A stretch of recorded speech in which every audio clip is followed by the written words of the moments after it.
Welcome to Fishing and Hub. We break down things to nits, grits, get things cooking, and saucing and marinade so you guys get out there and do y'all thing and destroy things. So the major topic of tactical fishing right now is the Tokyo Rig Tour. And that's where I just basically test the Tokyo rig and put it to work. And today I put it to work and it performed perfectly for me today. I caught a 1 pound and 50 LB bass. It was a cool bite. I didn't feel the bite. And when I go in details, I'll explain to you about the Tokyo. So, Tokyo rig. Now this is how it looks.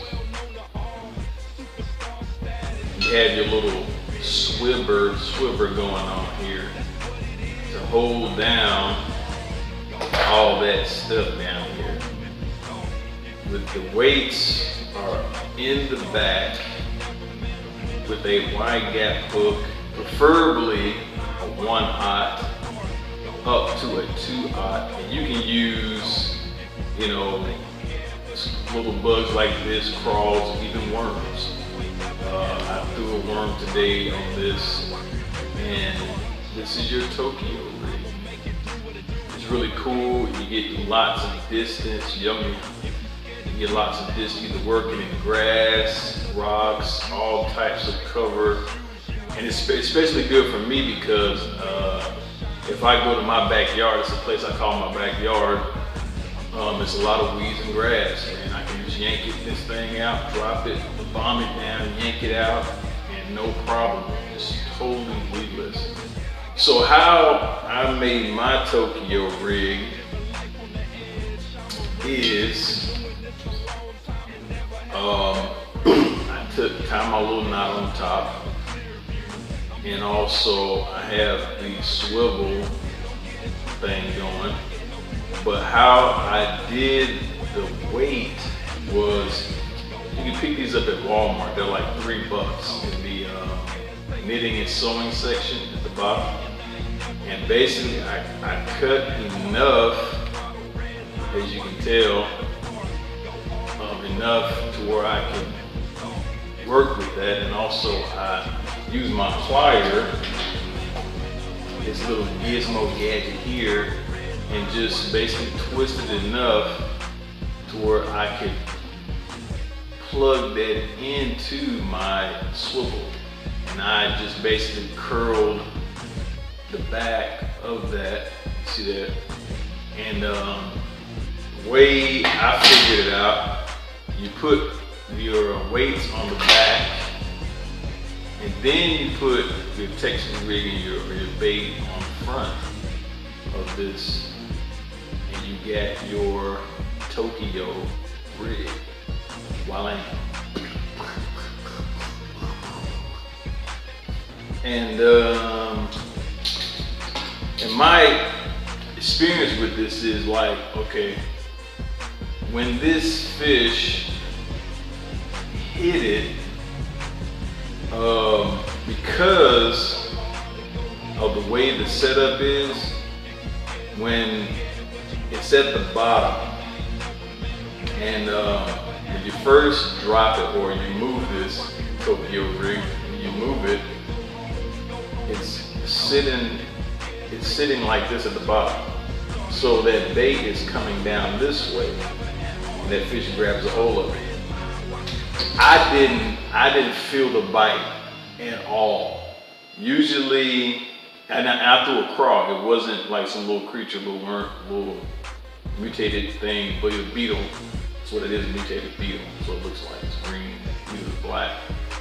But when this fish grabbed it, I didn't feel a thing because it was suspended. And that's something I'm gonna have to work with and figure out, with these new baits and everything. And so when this fish grabbed this thing, all I knew, I could see a pool. And I just set the hook. I got me my first Tokyo rig fish. It was pretty cool, man, on that crack and crawl. And so, also what I used in the previous video, is a yum. I like the thick, juicy worms. I've been using these for like 2 years, man. You know, it's pretty fun.